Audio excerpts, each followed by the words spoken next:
دمشق کے مرکز میں قدیم قبرستان باب صغیر بھی موجود ہے۔ اس قبرستان میں بہت سے اہل بیت رسول اور اصحابہ کرام کی قبریں ہیں۔ ان میں ایک قبر صحابی رسول حضرت بلال حبشی رضی اللہ تعالیٰ عنہ کی ہے۔ حضرت بلال حبشی رضی اللہ تعالیٰ عنہ افریقی نژاد تھے۔ آپ مکہ مکرمہ میں پیدا ہوئے اور وہیں پرورش پائی۔ آپ بھی ان چند اصحابہ کرام میں سے ایک تھے جنہوں نے شروع میں اسلام قبول کیا۔ قبول اسلام کے بعد آپ نے کفار مکہ کی جانب سے ڈھائے جانے والے بہت سے ظلم اور سختیاں برداشت کی، لیکن آپ کی زبان سے لفظ عہد عہد اور عہد نہ روکا جا سکا۔ ہجرت کے بعد جب نماز سے پہلے اذان دینے کا فیصلہ کیا گیا تو آپ مؤذن مقرر ہوئے۔ فتح مکہ کے بعد نبی اکرم حضور صلی اللہ علیہ وآلہ وسلم کے حکم سے آپ نے خانہ کعبہ کی چھت سے پہلی اذان دی۔ اللہ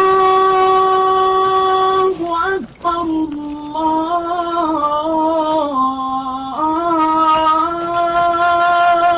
اکبر۔ آپ نے حضور کے ساتھ تمام غزوات میں شرکت کی۔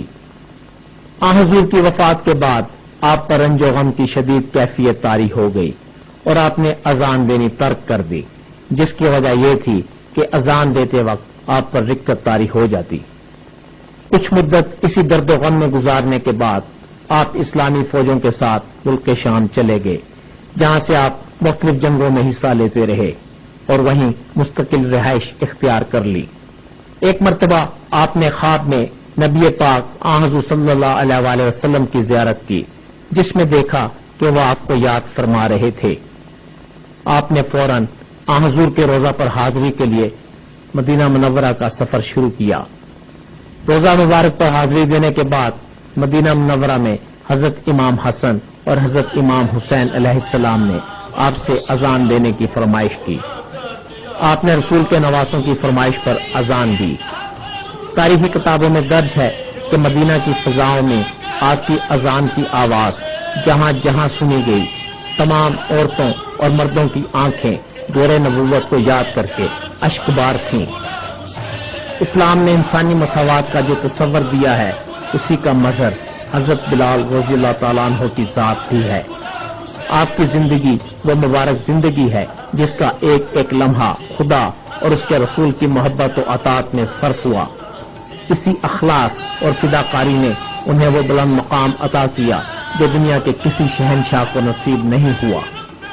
ادائے دید سراپا نیاز تھی تیری، کسی کو دیکھتے رہنا نماز تھی تیری، اذاں ازل سے تیرے عشق کا ترانہ بنی، نماز اس کے نظارے کا ایک بہانہ بنی۔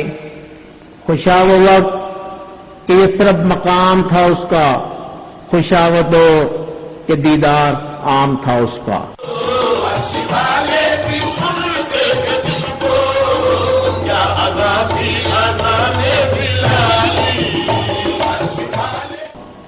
آپ کی وفات 20 ہجری میں ہوئی۔